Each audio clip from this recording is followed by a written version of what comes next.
Hoy vamos a hablar de la Eucaristía. Y ya como tenemos costumbre, antes de iniciar el tema, vamos a pedir al Espíritu Santo que nos ilumine. Ven, oh Espíritu Santo, llena los corazones de tus fieles, enciende en nosotros el fuego de tu amor, que nos ayude a comprender lo que quieres decirnos y que mueva nuestra voluntad para vivir de acuerdo con eso que tú nos quieres decir. Te lo pedimos por Jesucristo nuestro Señor. Amén. Bien, recordemos que la Eucaristía es el tercero de los sacramentos de la iniciación cristiana. El bautismo, la confirmación y la Eucaristía. Pero la Eucaristía, fijémonos que es el sacramento, podríamos decir, central. Todos los demás sacramentos e incluso los mismos ministerios y el mismo apostolado están en función de la Eucaristía. La Eucaristía, nos dice el concilio, que es fuente y culmen de la vida cristiana. Por lo tanto, estamos ante un sacramento de una importancia enorme para la vida auténticamente cristiana, que vamos a intentar, sin prisas, poco a poco, profundizarlo. Y empecemos por ver qué significa la palabra Eucaristía. Eucaristía significa acción de gracias. Y podríamos preguntarnos, ¿a quién tenemos que dar gracias y por qué? Y el Catecismo nos da en el número 1, en el comienzo mismo del Catecismo de la Iglesia Católica, tiene unas frases que creo que nos va a ayudar mucho a entender a quién y por qué. Dice que Dios, que es infinitamente perfecto y feliz en sí mismo, o sea, que no depende de nada ni de nadie para ser plenamente feliz, por un designio de total benevolencia, porque es bueno, pues ha creado al hombre libremente, fijémonos bien, para que tenga parte en su misma vida, en su misma felicidad. Es decir, Dios, que no nos necesita, que en sí mismo ya es perfectísimo y es infinitamente feliz. Porque Él es bueno, por pura bondad. Podríamos decir como un desbordarse de su felicidad. Ha querido compartirla y para eso nos ha creado a nosotros. Y fijémonos que para que podamos efectivamente llegar a participar de esta felicidad plena de Dios, ha comenzado por crearnos a imagen suya. Recordemos el Génesis, no hace falta, es un texto muy conocido, no hará falta leerlo, en el capítulo 1, nos dice que Dios creó al hombre a imagen y semejanza suya y los creó varón y hembra. ¿Y en qué consiste esa nuestra semejanza con Dios? Evidentemente no se trata de nuestro cuerpo, porque Dios no tiene cuerpo, Dios es espíritu. Nuestra imagen de Dios está en aquella definición que nos dice San Juan de Dios. Dios es amor. A nosotros nos ha hecho a imagen suya porque nos ha hecho capaces de amar y capaces de recibir amor. Es decir, nos ha dado una inteligencia para que conozcamos y una voluntad para que nos demos, para que vivamos ese amor. Pero Dios nos ha creado, como digo, capaces, pero por lo tanto libres. Y el amor, si no es libre, no puede ser amor. Por lo tanto, Dios, fijémonos bien, habiéndonos creado con esa meta, espera que queramos. Él nos invita, nos solicita, pero no nos impone. No se impone, sino que propone, solicita. Y nosotros tenemos que responder. Pero Dios tiene tanto interés, nos quiere tanto, que ha hecho y hace 1000 filigranas, diríamos, para que nos demos cuenta de cómo nos ama. Fijémonos una cosa, nosotros también, cuando queremos a una persona, fijémonos que el amor es invisible. ¿Verdad que el amor que yo pueda tener a una persona no se ve? ¿Cómo se lo puedo manifestar? Tenemos que traducirlo en algo visible, ¿verdad? Entonces decimos palabras y le decimos que queremos mucho a la persona. También tenemos gestos, miradas, regalos. Bueno, pues Dios, que es invisible, para comunicarse con nosotros también se vale de cosas visibles que las podamos percibir nosotros. ¿Y cuáles son esos medios de que Dios se vale? Para hacernos sentir y conocer su amor y su presencia misma, porque Él es invisible. Pues lo primero que hace, fijémonos bien ya desde un principio, es la creación. Nos dice San Pablo en la carta a los Romanos, que en el capítulo 1, que una vez realizada la creación, que a través de las cosas creadas, el hombre puede conocer la divinidad de Dios, su eterno poder y su divinidad.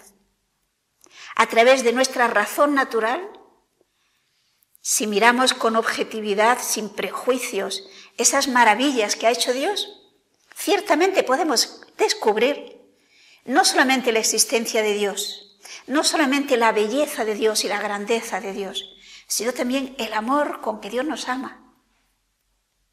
Porque todo esto que ha creado Dios, lo ha creado para nuestro bien. Ahí tenemos los medios de poder subsistir, los medios para gozar de la belleza, etc. Luego podemos ir conociendo a Dios, es decir, Dios empieza a manifestarse a través de la creación.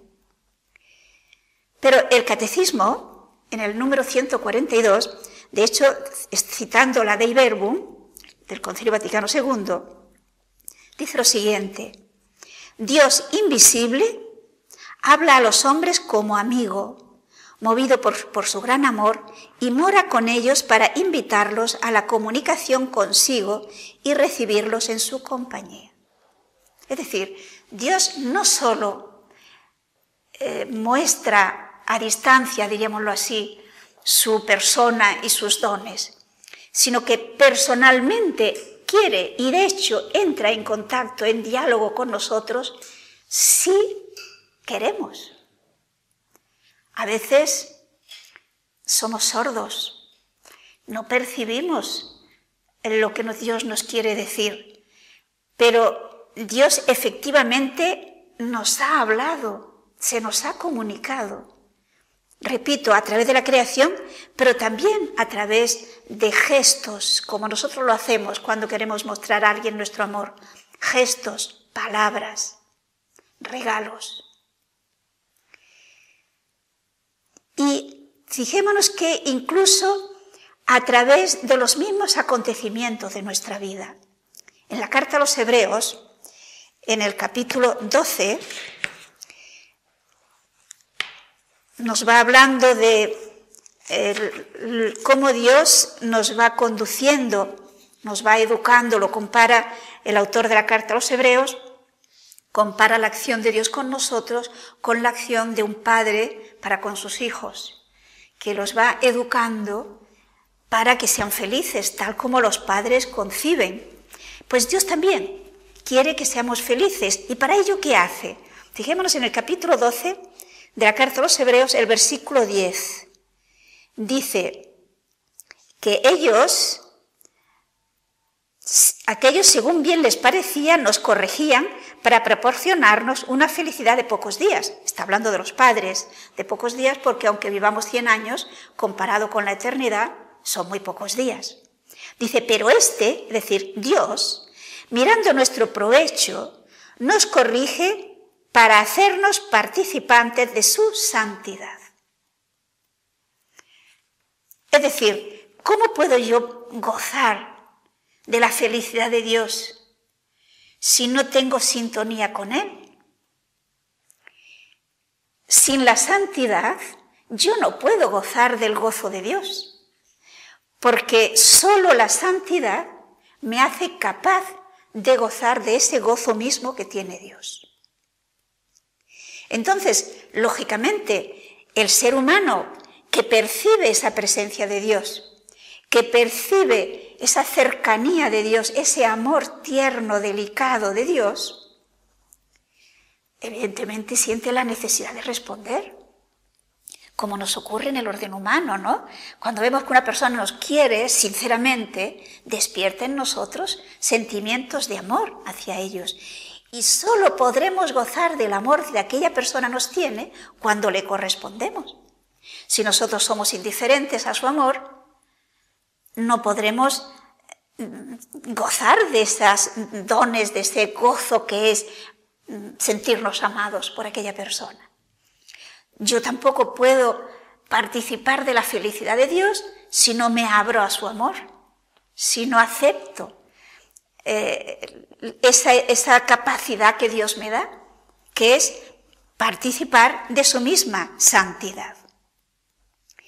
Y claro, cuando un ser humano, una persona, capta ese amor de Dios, pues también tiene la necesidad de responderle, pues también con palabras, con gestos, con regalos. Es la forma como respondemos al amor.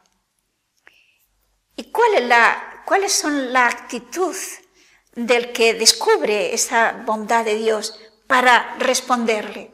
Fijémonos que esa es religión. Religión es relacionarme con Dios. Yo que descubro la bondad de Dios, yo que descubro la belleza de Dios, el amor que Dios me tiene, yo le respondo con mi amor, con mis palabras, con mis gestos. Y me relaciono con Él y comienzo ya a gozar de esa felicidad a la que Dios me llama.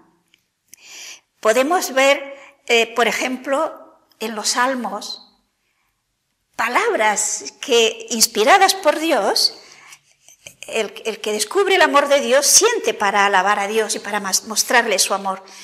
Podríamos encontrar cantidad de salmos que nos hablan de esa respuesta del hombre al amor de Dios. Yo solamente voy a buscar unos cuantos. Por ejemplo, el Salmo 19, como saben hay la doble numeración, 19-18.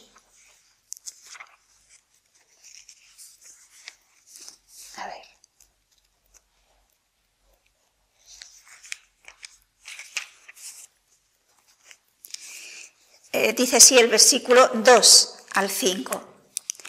Los cielos, pensemos que esto es una oración que el salmista se dirige a Dios. Son unas palabras que el salmista dirige a Dios para alabarlo.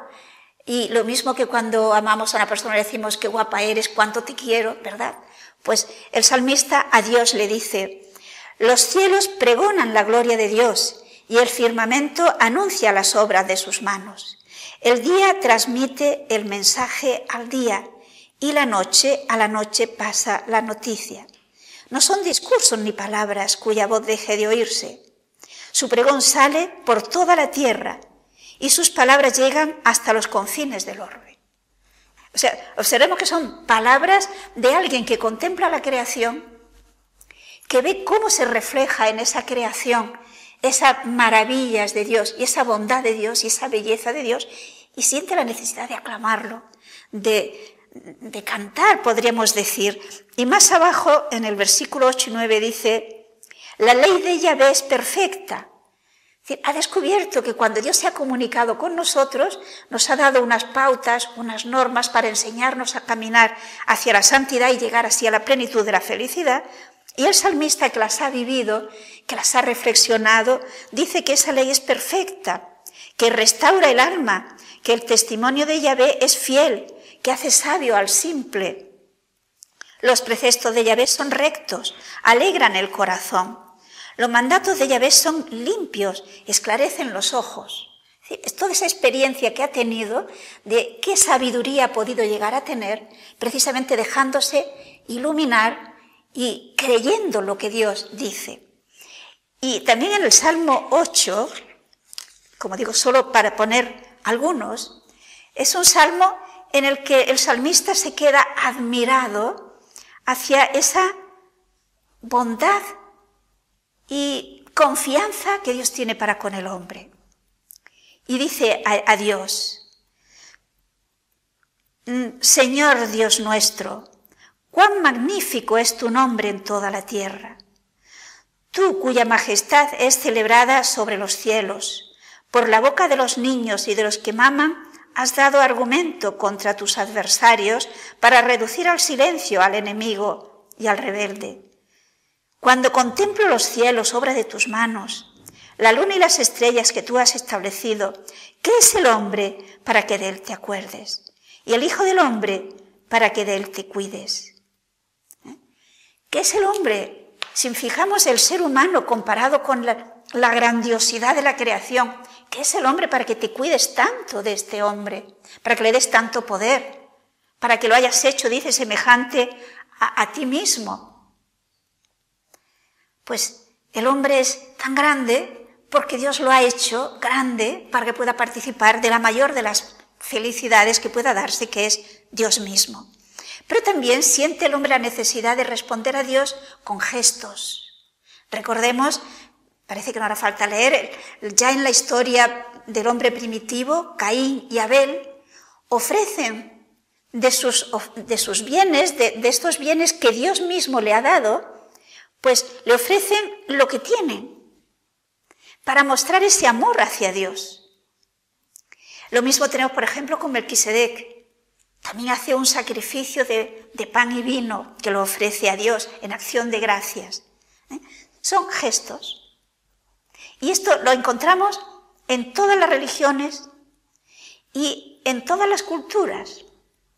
El hombre desde siempre que capta esa presencia amorosa de Dios y esos regalos de Dios, siente la necesidad de responderle con lo que tiene. Y lo que tenemos es muy poquita cosa, ciertamente, pero es lo que tenemos. Pero fijémonos que hay algo muy importante.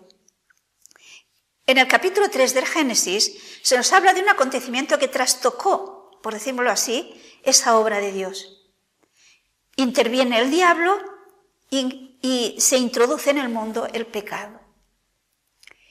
Y si vamos al fondo de en qué consistió aquel pecado y por lo tanto en qué consiste todo pecado, fijémonos que es sencilla y llanamente un decirle a Dios, no me fío de ti, no creo en tu amor y creo más bien lo que le dijo el diablo. La serpiente, ¿qué le dijo a Eva? No morirás. Sabe Dios que el día que comas serás como él. Y por lo tanto, Eva y Adán quisieron alcanzar la plenitud de su libertad, de su felicidad, la plenitud de su realización sin Dios. No olvidemos que Jesús nos dice que en el capítulo 8 de San Juan, el versículo 44, que el diablo es mentiroso y padre de la mentira.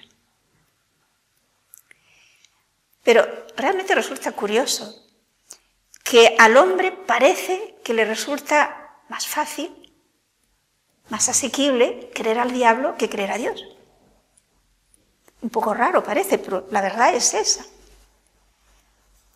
Parece como esa idea que metió el diablo de que parece que Dios sea el rival del hombre, que no le deja ser feliz, que no le deja ser libre, que no le deja que se realice plenamente, pues le creyó Eva, pero me parece que todavía hoy le seguimos creyendo muchas veces.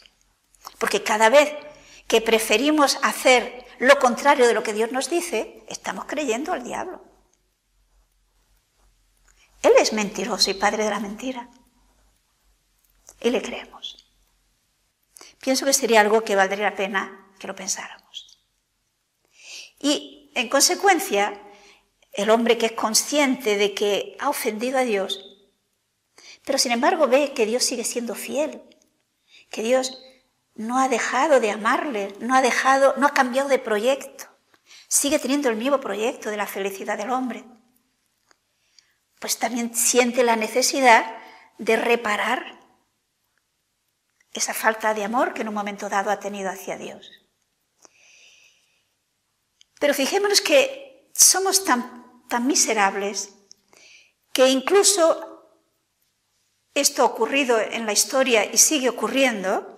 A veces queremos reparar a Dios con una serie de actos que no están, de hecho, en sintonía con lo que sentimos. Es decir, aparentamos una cosa, pero en el fondo del corazón no hay eso que estamos aparentando. Y esto ocurría con las ofrendas que ofrecían los israelitas muchas veces, no siempre evidentemente, pero a veces sí. Y es interesante ver lo que dice Dios a través del profeta Malaquías, uno de los profetas menores. En el capítulo 1 de Malaquías dice Dios en el versículo 10, precisamente porque el profeta Malaquías denuncia que a veces se le ofrecían a Dios para reparar sus pecados o para darle gracias, se le ofrecían pues animales tarados o se le ofrecían animales robados. Es decir, sí, había una ofrenda, pero ¿cuánta hipocresía? Ahí el corazón no estaba en sintonía con lo que hacían sus gestos. Y por esto dice Dios a través del profeta: «Oh, si alguno de vosotros cerrara las puertas y no encendierais en vano el fuego de mi altar. No tengo en vosotros complacencia alguna, dice Yahvé de los ejércitos. No me son gratas las ofrendas de vuestras manos». Las ofrendas que muchas veces ofrecemos a Dios no son sinceras. Buscamos a veces, casi podríamos decir, comprar a Dios. Yo te doy para que me des. Y así no es el amor que Dios nos tiene. Y por lo tanto, así yo no respondo al amor que Dios me tiene. Precisamente en el libro primero de Samuel, Dios a través de Samuel le dice a Saúl que a Dios le agrada más la obediencia que los sacrificios. Le agrada más la docilidad que esas ofrendas. Porque Dios no necesita nuestros regalos. ¿Acaso Dios necesita, por ejemplo, que pongamos una vela? ¿Qué beneficio saca Dios de esa vela? ¿Qué valor tiene esa vela que yo pongo a un santo o al Señor? Tiene el valor de mi actitud, de mi sinceridad, de mi amor a Él. Es un gesto que yo hago porque yo tengo muy poquita cosa y dentro de mi poquita cosa doy lo que tengo. Pero lo que vale es mi actitud, no lo que me ha costado la vela, no el sacrificio que me ha costado ponerla. La sinceridad es lo que Dios busca. Y nuestra sinceridad, por mucha que sea comparada con la de Dios, pienso que todos estamos de acuerdo que no tiene comparación. Por esto, porque estos dones humanos que nosotros queremos ofrecer a Dios son muy pobres, no podrían nunca tener proporción con lo que Él nos da. Sin embargo, fijémonos que el corazón humano siente deseos de un amor infinito, siente deseos de ser amada, de ser amados con un amor sin límites, con una profunda sinceridad, y sentimos también el deseo de amar con profundidad, y somos conscientes de que solo ese amor es el que nos haría felices. No nos conformamos con cualquier amor, ni el que damos ni el que recibimos. Entonces, fijémonos que Dios mismo, en esa su infinita fidelidad, viene en nuestra ayuda para que podamos ofrecerle dones que realmente correspondan a la grandeza del amor que Dios nos tiene. ¿Y qué hace Dios? Realmente Dios es sorprendente. Dios, ni más ni menos, viene Él mismo. Se hace uno de nosotros. Toma un cuerpo humano como el nuestro. Y entonces, Él, con un corazón humano, responde al amor que Dios tiene al hombre.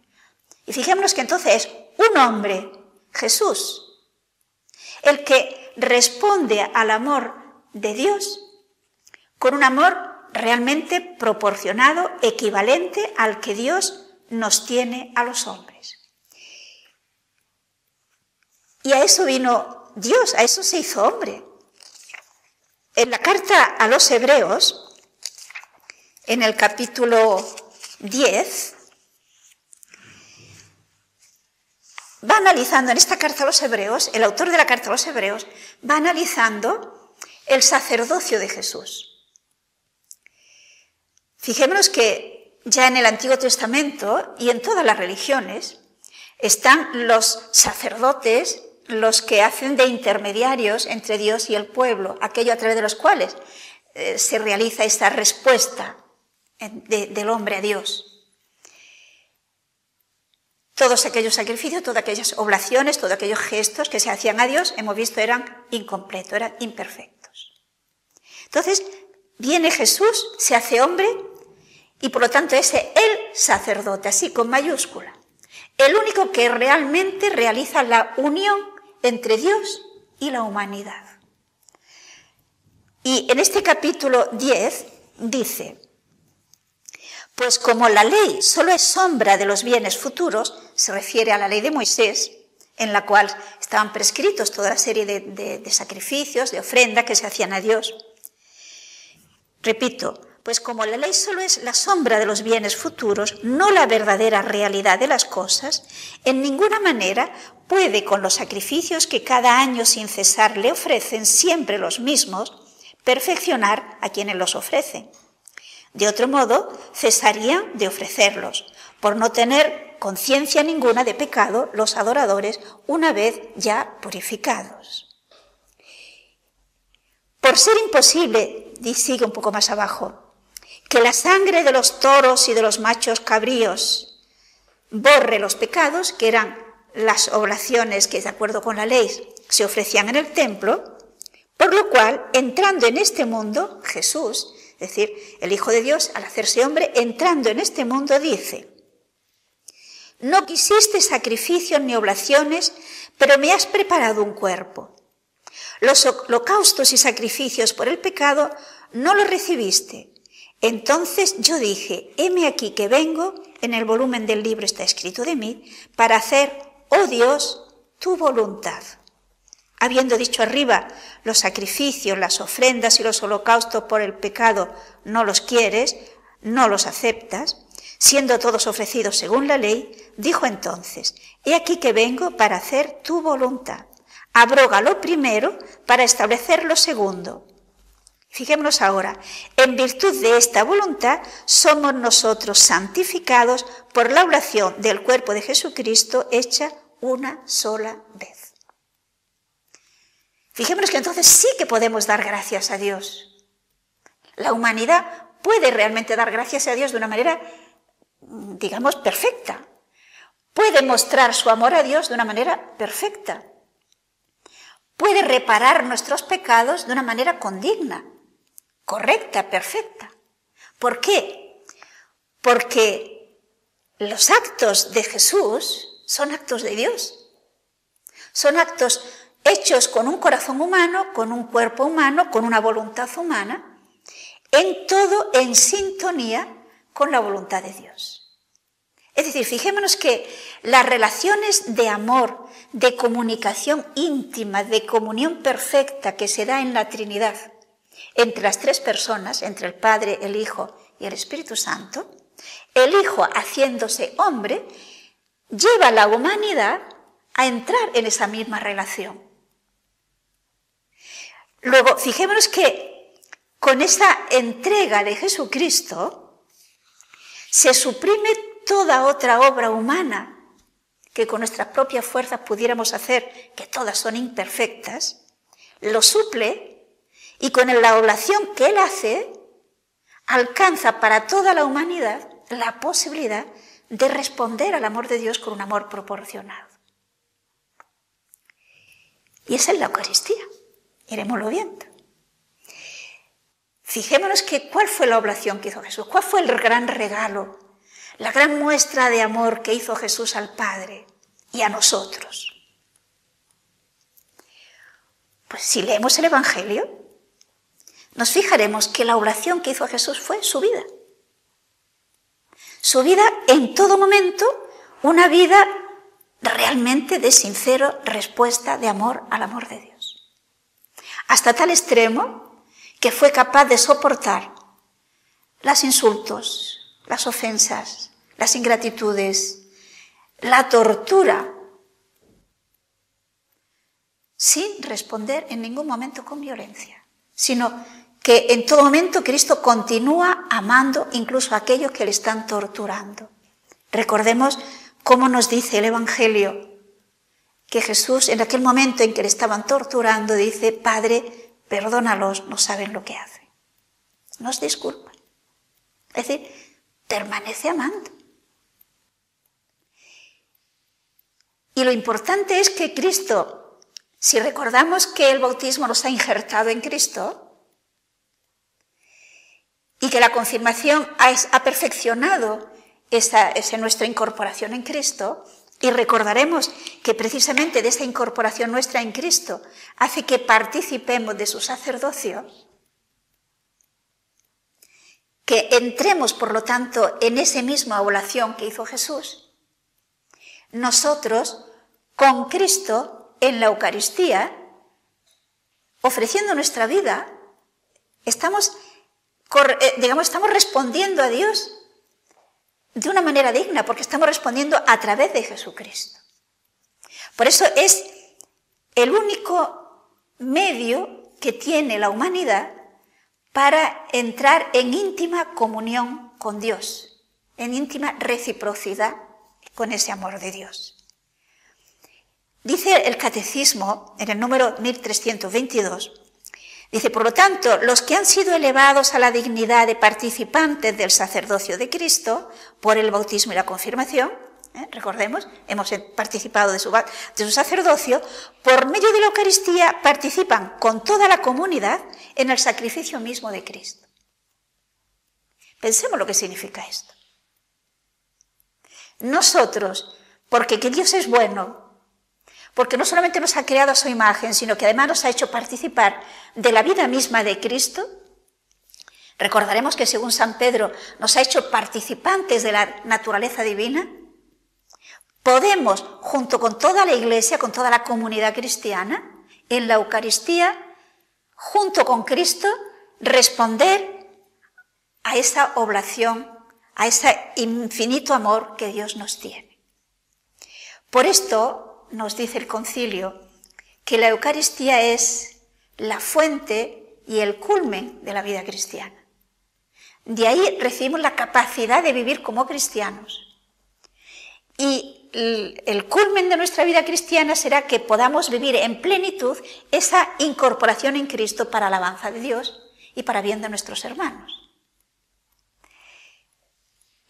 El bautismo nos ha capacitado para poderlo hacer. La confirmación igualmente nos ha capacitado para ello. Lo importante es que cuando lleguemos a la Eucaristía, fijémonos que, esto lo iremos viendo en otros programas, pero fijémonos en un detalle solo.